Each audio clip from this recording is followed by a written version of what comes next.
السلام عليكم ورحمة الله وبركاته. أنا مش طالع أحلل الأسبوع الأول ولا حاجة، بس أنا بتكلم عن بعض الحاجات اللي حصلت في الأسبوع الأول وردود الأفعال والكلام ده كله. أول حاجة إحنا عندنا النتائج كان فيها كمية تعادلات غير طبيعي. يعني في 4 تعادلات أصلا سلبي. يعني في من أصل 10 ماتشات، في 4 ماتشات انتهوا بالتعادل السلبي، وفي ماتشين انتهوا بالتعادل الإيجابي. طبعا الأهلي تعادل مع مودرن سبورت، وفي ماتش تاني سموحة وطلائع الجيش اتعادلوا بنتيجة إيجابية 1-1. طيب، تمام. لكن في 4 ماتشات تاني انتهوا بتعادل سلبي: وادي دجلة وبيراميدز طبعا، الإسماعيلي وبتروجيت وفاركو وإنبي والبنك الأهلي وغزل المحلة. تمام. الملحوظة بس في الأسبوع الأول إن عدد الأهداف قليل جدا. يمكن في الأسبوع ده تم تسجيل 15 هدف في 10 ماتشات، يعني بمعدل جون ونص في الماتش الواحد. تمام. فطبعا معدل أنا شايفه قليل جدا جدا جدا يعني. تمام. الأهلي ظهر بأداء متخبط في البداية. الكل توقع الأهلي هيكسر الدنيا بالسكواد اللي معاه، لكن ما حصلش. اللي حصل إن الأهلي يعني كان متأخر كمان في النتيجة قدام مودرن سبورت 2-1، وتعادل بجون لياسين مرعي. الزمالك في عنوان بسيط برضك: الزمالك بيتحسس الطريق. يعني مش عايز أقول إن ماتش زي بتاع سيراميكا مقياس لسه. زي ما قلنا كان من اسباب فوز الزمالك حاجات تخص سيراميكا كليوباترا، هي ان علي ماهر اندفع بدنيا بشكل غير عادي في الشوط الاول. الجزء الثاني ان هو سحب لعيب كان يعني استنفذه بدنيا، لكن كان لعيب مهم جدا بالنسبه لفريق سيراميكا وترمومتر اداء في وسط الملعب هو عمرو السولية. فالزمالك بيتحسس الاداء، لكن برضو في عنوان بسيط كده جدا: بيراميدز ما جاش، لسه ما جاش يعني. تمام.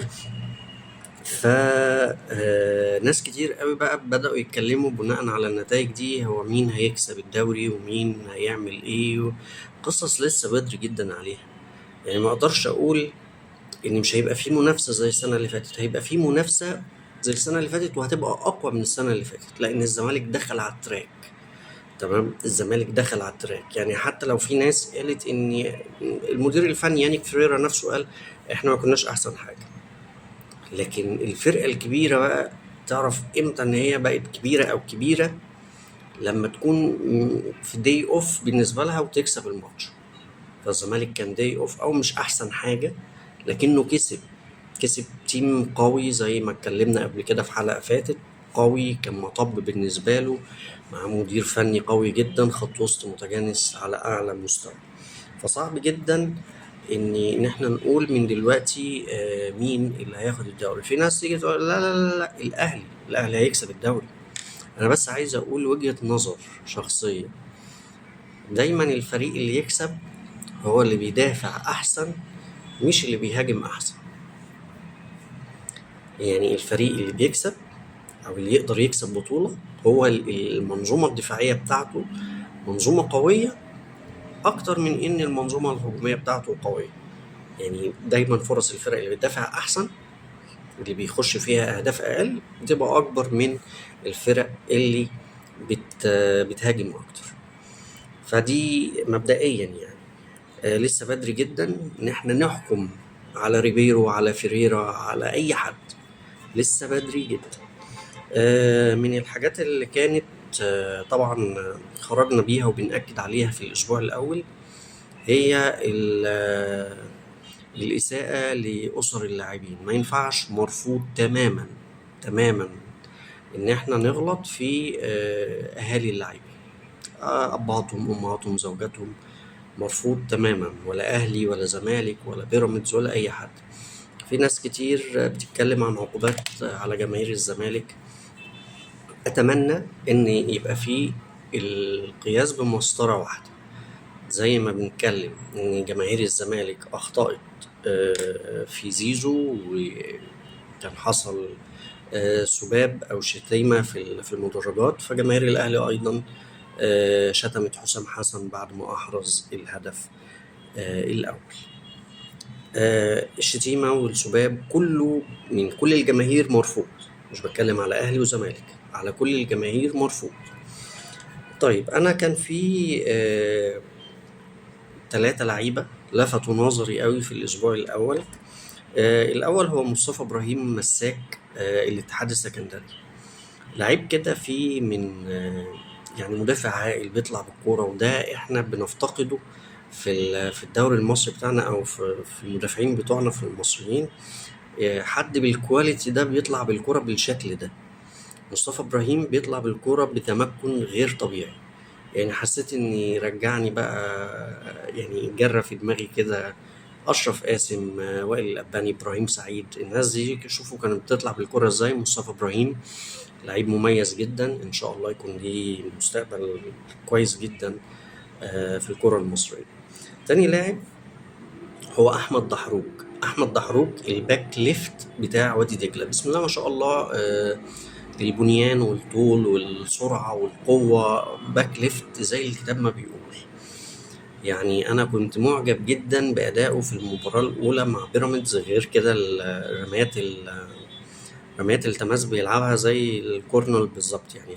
فهو لعيب مميز جدا.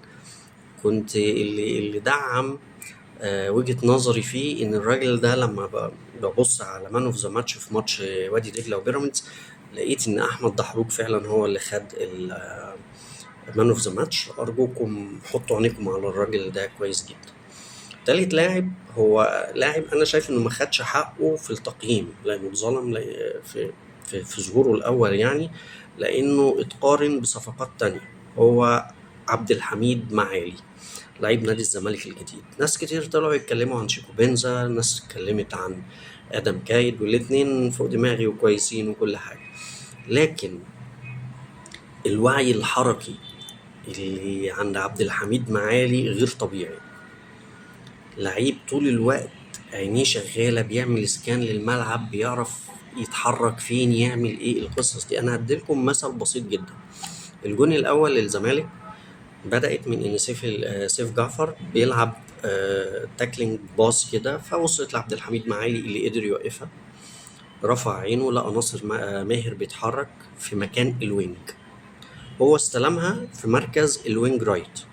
عبد الحميد معالي استلم الكرة في مركز الوينج رايت. فلما ناصر ماهر اتحرك في مركز الوينج رايت، راح عبد الحميد معالي رايح مكانه في مركز 10. اللعبة اللي بعدها راح ناصر ماهر لعب الكرة لسيف الجزيري اللي راح برضه ناحية الوينج رايت. راح عبد الحميد معالي رايح مكانه في مركز المهاجم. سيف الجزيري ما لعبهالوش بالعرض، لا لعبها باك باص لمحمد شحاتة اللي اداها لآدم كايد. وفي الأثناء كان ناصر ماهر اتحرك في مركز المهاجم اللي اصلا بقى عبد الحميد معالي هو اللي كان موجود فيه، وخلاص بقى سيف الجزيري نام في مركز الوينج رايت. فعبد الحميد معالي لما لقى ناصر ماهر زاد في مركز راس الحربة في مركز 9، راح نازل هو مكان ناصر ماهر في مركز 10. دي هجمة واحدة اتحرك في 4 مراكز. لو رجعتوا بقى للكرة قبل ما ناصر ماهر يشوط الكرة مباشرة، هتلاقوا ان عبد الحميد معالي واقف على راس منطقة الجزاء مستنيه يعمل له باص ويشوط من جوه منطقة الجزاء. كانت بنسبة كبيرة جدا برضو هتبقى هدف. فالراجل ده تحركاته مرعبة، عنده وعي حركي غير طبيعي وغير عادي. ملحوظة أخيرة في ريبيرو أو في أهلي ريبيرو، التمركز بتاع المدافعين دايما فيه مشكلة. يعني أنا لما يطلع طول الوقت معظم الأهداف اللي تيجي فيك من ضربات رأس. انت وادي دجلة عندهم 2 لعيبة وينجين بيلعبوا كور من رميات التماس، كور طويلة جدا. انت بالمنظر ده ممكن دجلة تغلبك 6. فأهلي ريبيرو عنده مشكلة في التمركز. يمكن دي كانت أهم الملاحظ على الأسبوع الأول في الدوري.